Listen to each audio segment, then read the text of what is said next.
என்னிலும் சிறிய சகோதரர்களுக்கு செய்ததெல்லாம் எனக்கே செய்தீர்கள். Whatsoever you do to the least of my brothers, that you do unto me.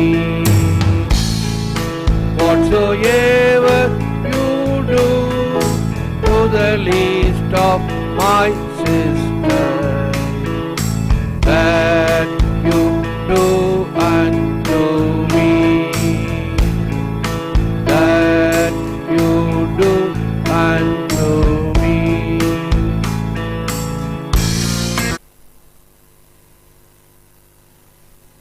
Anyone who loses his life for my sake will find it. Matthew 10:39. என் பொருட்டு தம் உயிரை இழப்போரோ அதை காத்து கொள்வர். கிறிஸ்துவின் நற்செய்தி. கிறிஸ்துவே உமக்கு புகழ். இயேசுவில் அன்பார்ந்த சகோதர சகோதரி, அன்பார்ந்த தொலைக்காட்சி விசுவாசிகளே, anyone who loses his life for my sake will find it. என் பொருட்டு தம் உயிரை இழப்போரோ அதை காத்து கொள்வர். குலம் தரும் செல்வம் தந்திடும் அடியார் படுதுயர் ஆகினவெல்லாம் நிலம் தரம் செய்யும் நீள் விசும்பு அருளும் அருளோடு பெருநிலம் அளிக்கும் வளம் தரும் மற்றும் தந்திடும் பெற்ற தாயினும் ஆயின செய்யும். இறைவன் அன்பு பெற்ற தாயை விட 1000 செய்யும், ஆயின செய்யும், அனைத்தும் செய்யும்.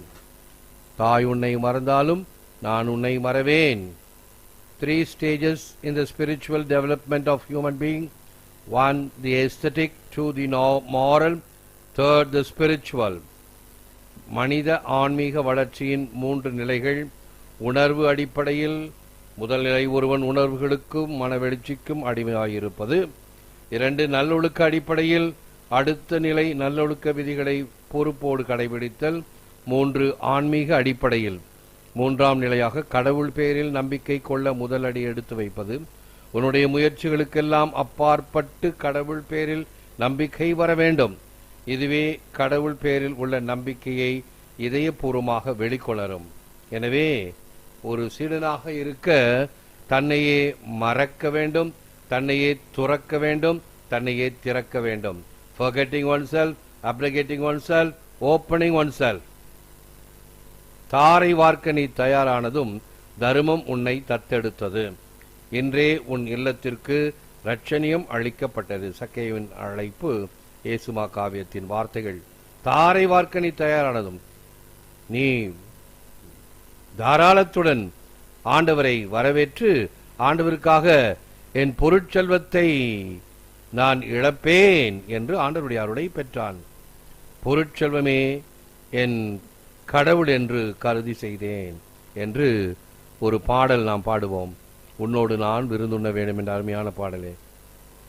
பொருட்செல்வமே என் கடவுள் என்று ஏழையின் பொருளை எனக்கென பறித்தேன் என்று அந்த வரிகள் வரும். ஆனால் ஆண்டவர் அவனுடைய வீட்டிற்கு வந்ததும், அந்த காலத்தில் பேங்க் இல்லை, இந்த சேஃப் லாக்கர்ஸ் எல்லாம் கிடையாது. சுவற்றில் துளை போட்டு அதில் வைத்து கல்லை வைத்து மூடி வைப்பார்கள், பார்த்தா தெரியாது. அதை எடுத்து ஏழைகளுக்கு பகிர்ந்து கொடுப்பான். தாரை வார்க்க நீ தயாரானதும் தர்மம் உன்னை தத்தெடுத்தது. இன்றைய உன் இல்லத்திற்கு இரட்சணியம் அளிக்கப்பட்டது. If love would be spread all over and infinite goodness would be born out of it, St. John Chrysostom. அன்பு எங்கெங்கும் பரவும் போதுதான் எல்லையற்ற நன்மைகள் அதிலிருந்து பிறக்கும். இதை நற்செய்தியிலே நமக்கு கொஞ்சம் நெருடலாக இருக்கக்கூடிய வரிகளை நாம் கேட்கக்கூடும். என்னது? எவன் ஒருவன் தன் தாய் தந்தையை என்னை விட அதிகம் அன்பு செய்கிறானோ என் சீடன் அல்ல. இது புதிய தமிழாக்கம். புதிய தமிழாக்கத்தில் ஓரளவாவது நமக்கு புரியுது. பழைய தமிழாக்கம் எப்படி இருக்கு தெரியுமா? உன் தாய் தந்தையரை வெறுத்து என்னை பின்சொல். அது எப்படிப்பா? தாய் தந்தையரை எப்படி வெறுக்கிறது? அன்புமயமான இயேசு எப்படி சொல்றாரு? ஒன்னும் புரியலையே. அப்ப அந்த யூதர்கள் சொன்ன மாதிரி இந்த பேச்சு மிதமிஞ்சி போகிறதோ? அப்படி அல்ல. எபிரேய மொழியிலே மொழிவாகு என்பது அப்படி இருக்கிறது. ஆகவே உன் தாய் தந்தையை விட, உன் சகோதர சகோதரிகளை விட என்னை நீ அன்பு செய்ய வேண்டும், கடவுளை நீ அன்பு செய்ய வேண்டும். அதுதான் சொல்லப்படுகிறது. ஆகவேதான் லவ் யுவர் காட் முதல் கட்டளை. ஸ்கேமா இஸ்ராயேல் என்று இஸ்ராயலுக்கு கொடுக்கப்பட்ட முதல் கட்டளை என்ன? உன் ஆண்டவராகிய கடவுளை உன் முழு உள்ளத்தோடும், முழு ஆன்மாவோடும், முழு வலிமையோடும், முழு ஆற்றலோடும் நீ அன்பு செய்ய வேண்டும். அதை ரொம்ப சிலாக்கியமா ஏற்றுக்கொள்வார்கள் யூதர்கள். அதையெல்லாம் இந்த தாமிரம், செம்பு பட்டை இவைகளில் அடித்து தங்கள் கைகளில், மணிக்கட்டுகளில், தோளில், இடுப்பில், இன்னும் சொல்ல போனா இன்னும் நீங்க இந்த யூத ராபிஸ் எருசலேம் வால் பக்கத்தில் நின்று அழுவாங்க. தொண்டு கிழமா இருக்கும். 90 வயசு 80 வயசு தள்ளாடும். அவங்கள அதெல்லாம் ஒரு பெரிய ஒரு வேன்ல வீல் சேர்ல உட்கார வச்சு இறக்குவாங்க. அந்த இறக்குறதுக்கே அந்த ஹைட்ராலிக் இருக்கும். அந்த இடத்துல வந்தோடனே அந்த ஹைட்ராலிக் படி மேலே தூக்கி நிற்கும், பிளாட்ஃபார்ம் மாதிரி.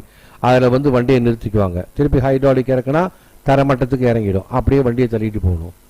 அந்த வயசானவங்கெல்லாம் என்ன பண்ணுறாங்க, நேராக வீல் சேரை தள்ளிட்டு போய் அந்த எருசலேம் வால் இருக்குது அல்லவா, ஏன்னா வாள் எஞ்சி போன குட்டிச்சுவர், எருசலேம் ஆலயத்தினுடைய எஞ்சி இருக்கக்கூடிய சுவர், மீதி எல்லாம் போயிடுச்சு. அந்த சுவருக்கு முன்னால் தலையில அடிச்சுக்கிட்டு அழுவாங்க. எப்படி தலையில அடிச்சுட்டு அழுவாங்க? தலையை முட்டிக்குவாங்க. அதுல தலையில ஒரு இது இருக்கும், ஒரு பெட்டி, சின்ன பெட்டி. அது உள்ள என்ன இருக்கும்? இந்த வசனம் இருக்கும், இஸ்ராயலே கேள், உன் ஆண்டவராகிய கடவுளை அன்போடும் முழு வலிமையோடும் அன்பு செய்வாயாக. ஐயோ, எங்க கோயில் போயிடுச்சே, நாங்க எவ்வளவு ஆசையா இருந்த எங்க கோயில், எங்கள் பெருமை, குலம் தரும் செல்வம் என்னெல்லாம் கருதி இருந்தோமே, போயிடுச்சே. இந்த செவுறு மட்டும்தானே நிக்குது. உண்மை, சரித்திரம் நமக்கு உரைக்கக்கூடிய மிக மிக கசப்பான உண்மை. எருசலேமே எருசலேமே, நான் அன்பு செய்தேன், தரை மட்டமாக தகர்க்கப்படுவாய் என்று இயேசு சொன்னது நிறைவேறியதல்லவா? ஆகவே இது பொருட்கள் அல்ல, அழிந்துவிடும் பொருட்கள் அல்ல, அது உறவுகளும் அல்ல. தாய் தந்தை உறவுகள் தான் நிச்சயமாக. அது இறை வினை விட பெரிதாக இருத்தல் கூடாது. எதற்கு முக்கியத்துவம்? படிக்கின்ற நேரத்தில் அந்த கவனம் முழுவதும் படிப்பில் செல்ல வேண்டும். வழிபாட்டு நேரத்தில் வழிபாடுகளுக்கு முக்கியத்துவம் கொடுக்கப்பட வேண்டும், மற்ற பராக்குகளுக்கு அல்ல. இந்த கொயர் மாஸ்டர்லாம் என்ன பண்ணுவாங்க தெரியுமா? அவங்க அந்த ஆர்கன்ல உட்கார்ந்துக்கிட்டு அடுத்த பாட்டுக்கு என்னன்னு சொல்லி டிங் டிங் டிங் டிங் டிங் டிங் டிங் டிங் டிங் டிங் போட்டு பார்ப்பாங்க. அடுத்த பாட்டு என்ன, பிரசங்கத்தில் என்ன சொல்றோம் கேட்க மாட்டாங்க. அவங்கள டேய் நீ ஒரு முட்டாள் அவனே திட்டினா கூட தெரியாது, அவனை தான் திட்டணும். அவனுக்கு என்னமெல்லாம் அடுத்த பாட்டு என்ன போடணும், அடுத்தது என்ன போடணும், எது முக்கியம்? அதுதான் மார்த்தாள் மரியாள் உடைய நிகழ்ச்சியில் பார்க்கிறோம். ஆண்டவருடைய வார்த்தைகள் முக்கியம். மார்த்தா மார்த்தா, நீ பல காரியங்களில் நீ கவலைப்பட்டு கொண்டிருக்கிறாய், தேவையானது ஒன்றே. மரியாள் தேர்ந்து கொண்டார், நல்ல பங்கை தேர்ந்து கொண்டார். அப்படிப்பட்ட ஒரு தெளிவு நமக்கு இருந்தால் இந்த குழப்பம் இருக்காது, ஊசலாட்டம் இருக்காது. இதா அப்படியா, ஐயோ அவங்க கோச்சுக்குவாங்களே, இப்படி சொன்னா கோச்சுக்குவாங்களே. தெளிவு என்பார்ந்த மக்களை இன்றைய நற்செய்தி ஒரு சம்மட்டி அடி போல இருக்கும். நன்றாக கவனியுங்கள். அதற்கான ஜெபம், Lord, no eye has seen, no ear has heard, no heart has conceived the things you have prepared for those who love you. Set us ablaze with the fire of the Holy Spirit, that we may love you in and above all things, and so receive the rewards you have promised us through Christ our Lord. Amen. எங்கள் அன்பு தேவனே, உம்மை அன்பு செய்வோருக்கு நீர் ஏற்பாடு செய்திருக்கும் அருள் வரங்களை யாதொரு கண்களும் கண்டதில்லை, யாதொரு காதுகளும் கேட்டதில்லை, யாதொரு இதயமும் உணர்ந்ததில்லை. ஆவியின் அக்கினியால் எங்களை அபிஷேகியும், அதனால் எல்லாவற்றுக்கும் மேலாக உம்மை நேசிக்கவும் உமக்கு ஊழியம் புரியவும் உம் திருமகன் வழியாக நீர் வாக்களித்த கொடைகளை பெறவும் எங்களுக்கு அருளும். ஏற்று வரமருளும் இறைவா காக்கும் கரங்களினால். ஆமேன், ஆமேன்.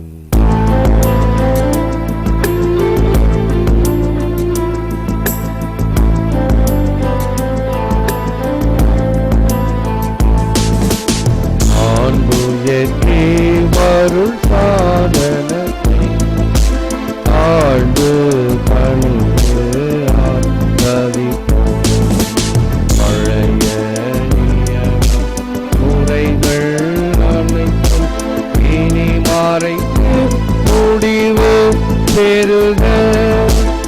புதிய நியம முறைகள் வருவ புலன்களாலே மனித நீதனை அறிய இயலா குறையை நீக்க விசுவாசத்தின் உதவி பெருக.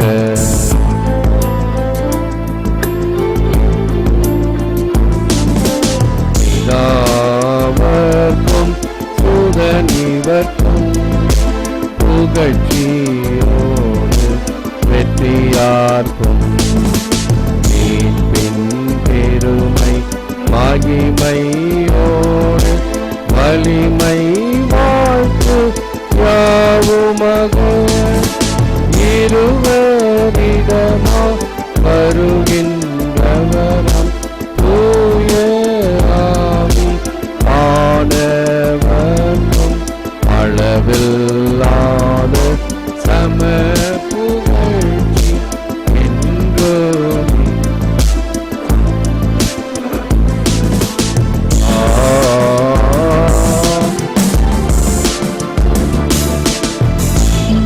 ஜெபிப்போமாக. இறைவா, இந்த வியத்தக அருட்சாதனத்திலே உம்முடைய திருப்பாடுகளின் நினைவை எங்களுக்கு விட்டு சென்றீர். உமது திருவுடல் திரு ரத்தம் இவற்றின் மறைபொருளை வணங்கும் நாங்கள் உமைப்பின் பலனை இடைவிடாமல் அனுபவிக்க அருள் புரியுமாறு உமை மன்றாடுகிறோம். இறைவனாக என்றென்றும் வாழ்ந்து ஆட்சி செய்கின்றவர் நீரே. ஆமென்.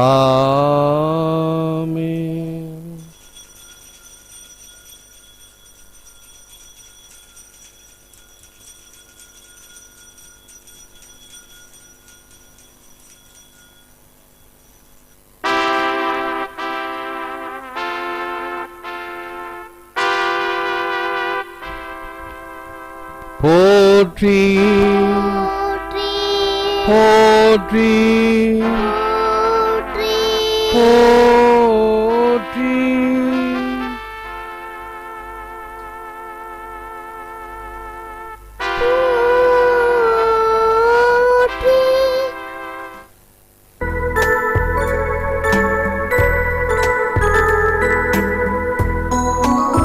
When I was homeless, you opened your door.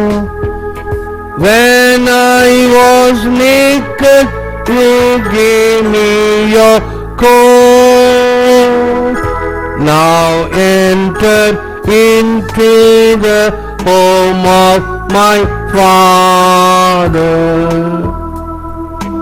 Whatsoever you do to the least of my brother, that you do unto me.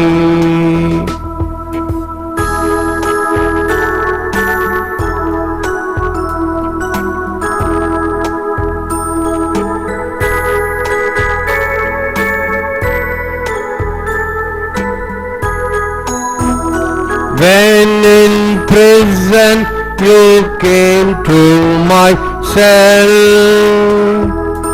when on a sick bed you cared for my need.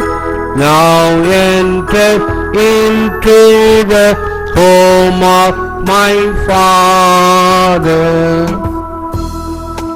Whatsoever you do to the least of my brother,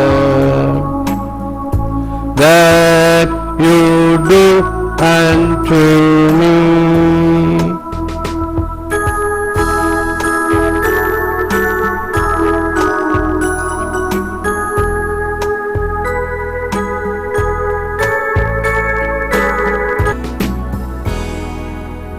நற்கருணை மாலை. இயேசுவின் உடல், இயேசுவின் ரத்தம். இயேசுவின் உடல் என்பதால் என் உடலில் வியாதி இல்லை. இயேசுவின் ரத்தம் என்பதால் என்னில் சோர்வில்லை. இயேசுவின் கண்கள் என்பதால் என் பார்வையில் பழுதில்லை. இயேசுவின் உதடும் நாவும் என்பதால் என் பேச்சில் பொய் இல்லை. இயேசுவின் கரங்கள் என்பதால் நான் கொடுப்பதில் மகிழ்வடைகிறேன்.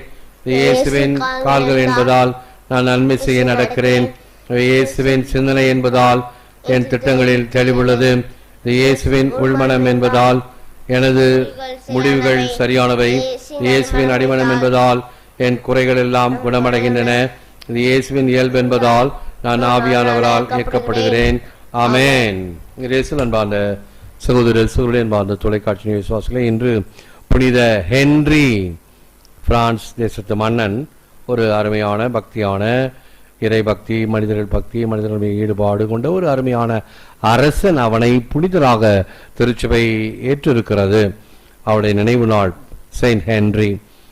அவருடைய பெயரை தாங்கிய அருட்தந்தை ஹென்றி வியாலே என்பவர் இந்த மிஷனரிஸ் ஆஃப் பாரிஸ் தி எத்ராங்கே என்ற வேத போதகர் சபையை, பிரான்ஸ் தேசத்து வேத போதகர், அவர் பிரான்ஸ் ஃபாதர். அவர் எங்களுக்கு மிக மிக ஒரு முக்கியமான மனிதர். அவர் கடலூரில் இளம் குரு மடத்தில் அதிபராக இருந்தார், ரெக்டர் சாமியாராக இருந்தார். இளம் மாணவர்களை எல்லாம் உருவாக்குகின்ற ஒரு பணி. அப்போ இருக்கக்கூடிய மேற்றாளர். அப்போ அணிலாடியில் அந்த காலத்தில் மோட்டார் சைக்கிள்லாம் கிடையாது. அந்த காலத்தில் என்ன பயன்படுத்துவாங்க? குதிரை பயன்படுத்துவாங்க. அப்போ அந்த குதிரை லாயத்தில் அதெல்லாம் சுத்தம் பண்ணுற பணியை இவங்களே செய்வாங்க. அன்பார்ந்த பிள்ளைகளே, அன்பார்ந்த மக்களே, பிள்ளைகளுக்கு அதை கற்றுக் கொடுங்க.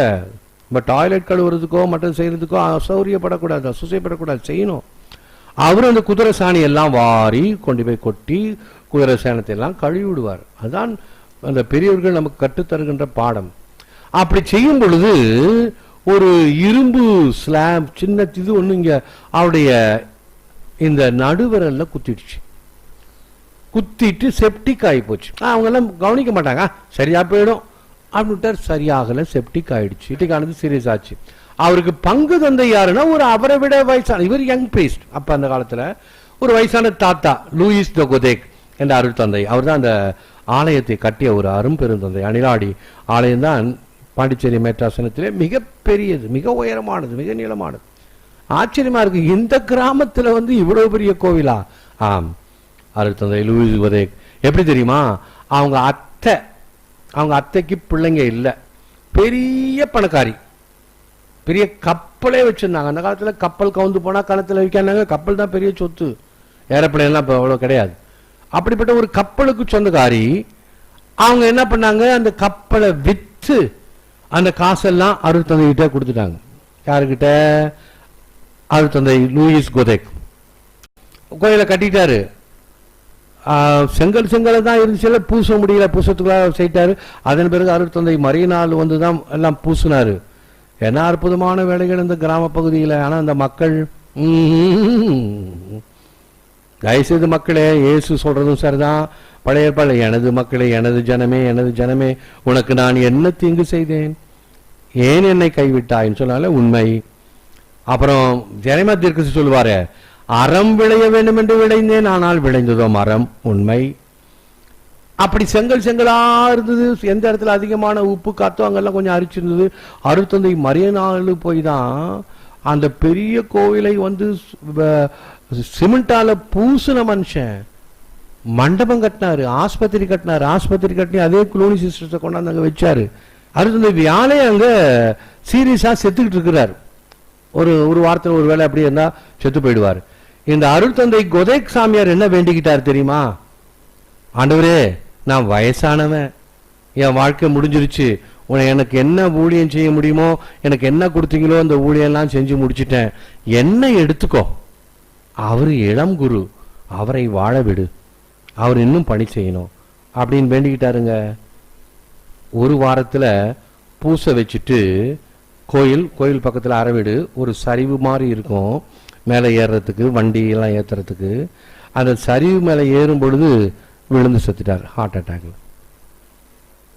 இவரை எடுத்துக்கொண்டார், அவர் பிழைத்து கொண்டார். என்கிட்ட சொன்னார், யாரு? நம்முடைய வியாழை சாமி. நான் அவருடைய பிள்ளை இல்லை, என்கிட்ட சொன்னார், இப்படி எனக்கு செல்லாதர் ஆண்டவர் அங்கே மாத்துறார், நீ அணிலாடிக்கு போகணும். எனக்கு உடனே, ஐயோ, நம்ம ஞானகுரு பணி செய்த இடமாச்சே. ஓகே, கிராமம்தான், குக்கிராமம் தான், பயங்கரமான காட் ஃபர்சேக்கன் வில்லேஜ், ஒன்றும் கிடையாது பவுசு.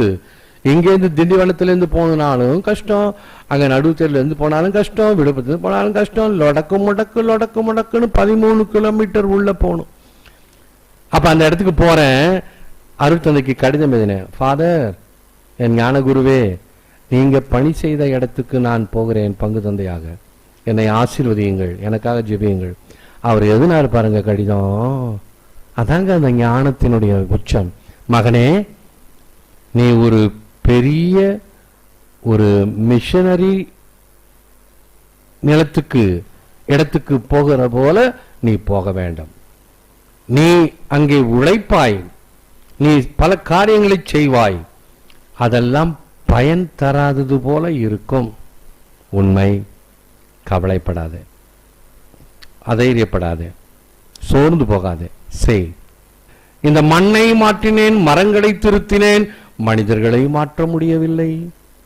ஒவ்வொரு நாளும் பிரசங்கம். மரம் கேட்குமா, மண்ணு கேட்குமா? ஆனால் மண்ணு மாறிடுச்சு. உங்கள் இதயங்களை கடினப்படுத்திக் கொள்ளாதீர்கள் சும்மாவா சொல்லியிருக்கு வேதத்துல? நல்ல மாட்டுக்கு ஒரு சூடு, நல்ல மனுஷனுக்கு ஒரு சொல். ஒரு சொல் போனும். தாயோ தந்தையோ ஆசிரியர்களோ குருக்களோ ஆசான்களோ வழிகாட்டிகளோ ஒன்று சொல்றாங்களா, எஸ், ஏற்றுக்கொள்கிறேன். ஆகவே இன்றைய அந்த ஹென்றி அருட்தந்தைக்காக ஜெபிப்பதுதான் நம்முடைய கடமை. நீ ஒன்னும் காசு பணம் தர வேணாம். உன் அப்பா அம்மாவுக்காக ஜெபி, உன் ஆசிரியர்களுக்காக ஜெபி. உனக்கு ஞானஸ்தானம் புதுநன்மை உரிபுசல் கொடுத்தார்கள் அல்லவா, மறைக்கல்வி சொல்லி கொடுத்தார்கள் அல்லவா, அவர்களுக்காக ஜெபி. அது போதும், அந்த தேங்க்ஸ் போதும், அந்த கடப்பாடு போதும். அது இருந்தால் நீ மிகப்பெரியவனாக இருப்பாய். நன்றி உள்ளவனாக இருக்கணும். அதான் சொல்ல, கடப்பாடு இருக்கணும். ஆகவே நீ நன்றி செலுத்துவது எப்படி? மறுபடியும் நீ காசு கொடுக்கணுமா? நீ சம்பாதிச்சு அவங்களுக்கு ஏதாவது சாப்பாடு போட போறியா? வேண்டாம். உள்ளத்தில் நன்றியுள்ளவனாயிரு. அவர்களுக்காக ஜெபி, அவர்களை மதி. அது பெற்றோரா இருந்தாலும் சரிதான், மற்றவங்களா இருந்தாலும் சரி, அவர்களை மதி, பெற்றோரை மதி. அப்படி என் பெற்றோருக்காக நான் தினமும் ஜெபித்து வருகிறேன். அதான் நான் செய்கின்ற கடமை ஒரு குரு என்ற வகையில். என் சகோதரர்களுக்காக, இன்னும் யாரெல்லாம் திருப்பலி நினைவு கூறப்படும் கருத்துக்களுக்காக. எல்லா திருப்பலி கருத்துக்களுக்கும் அந்த திருப்பலி கட்டணம் கட்டப்படுவது இல்லை. பல கருத்துக்களுக்கு நான் நன்றி காட்டுகின்ற வகையில் அவைகளை நினைவு கூறுகிறேன். ஒன்று. அடுத்ததாக, அவர்களுக்கு நன்றி செலுத்த வேண்டுமா? அவர்களை நீ முன் உதாரணமாக வைத்து, என் தாய் தந்தை இப்படி எனக்கு கற்றுக் கொடுத்தார்கள், அதை நான் செய்வேன், இப்படி வாழ்ந்து காட்டினார்கள், இப்படி நானும் செய்வேன் என்பதை கருத்தில் கொண்டு வாழ வேண்டும். எல்லாருக்கும் இது பொதுவான பாடம். நன்றி. எழுந்திருப்போம், ஆசீர்வதிப்போம், ஜெபிப்போமாக.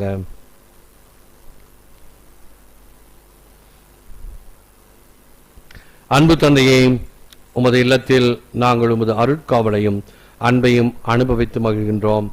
நாங்கள் உட்கொண்ட இத்திருவுணவால் திடம் பெற்று உமது நற்செய்தியின் ஆர்வமிக்க பணியாளராக செயல்பட அருள் புரியும். எங்கள் ஆண்டவராகிய கிறிஸ்து வழியாகவே மன்றாடுகிறோம். ஆண்டவர் உங்களோடு இருப்பாராக.